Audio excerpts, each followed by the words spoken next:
Aloha, danes bi vam predstavil vaje s tole rečjo, ki mi visi okoli vratu. Gre za star judo pas, lahko bi bila tudi palica ali pa debelejša vrv. In s tole zadevo delam eno vajo, ki mi je bila na začetku res zelo odvečna, ampak danes sem pa, oziroma tekom časa sem jo pa vzljubil.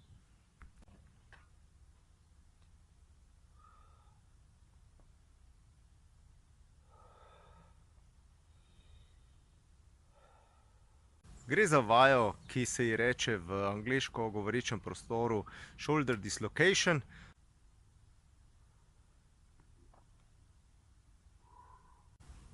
Ampak danes jo bom razložil na malce drugačen način.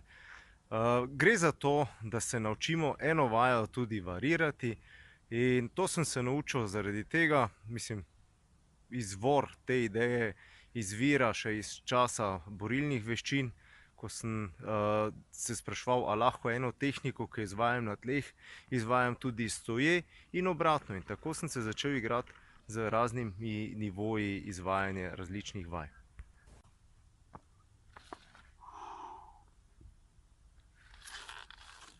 Že striček Hermes, ki je ustanovil svoje zakone, je rekel, tako kot je zgoraj, je tudi spodaj in obratno. In to se da aplicirati na cel kup različnih vaj in seveda tudi na te, bom rekel, shoulder dislocations.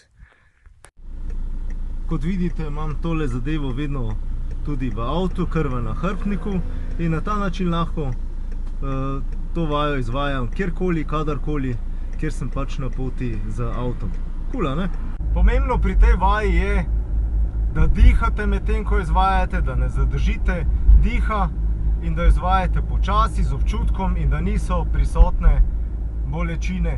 Torej, če vas boli medtem, ko izvajate to vajo, pomeni, da imate bistveno preozek grif, torej, da držite pas, palico ali karkoli že preozko. Potem morate tole razdaljo med rokami povečati, pa bo boljše. Torej, razteg mora biti prijeten.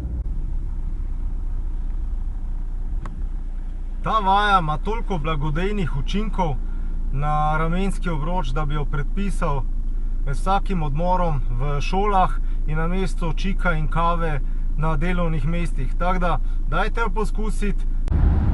No, na ta način, ko imam vedno na dosegu rok neko orodje, si lahko začinim svoj vsakdanjik z tole vajo in na ta način funkcioniram v bistvu ves čas.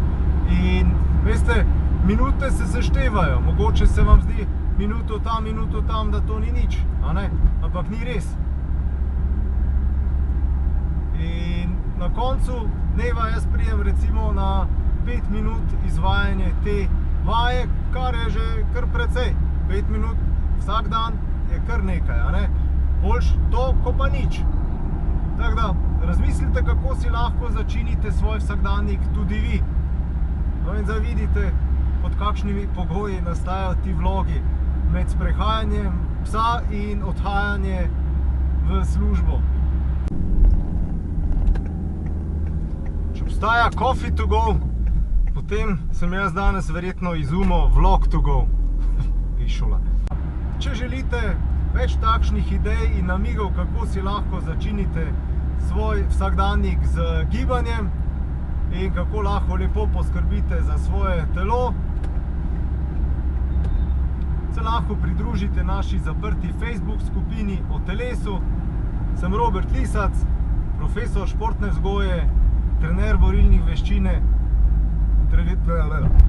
veščin. Čau!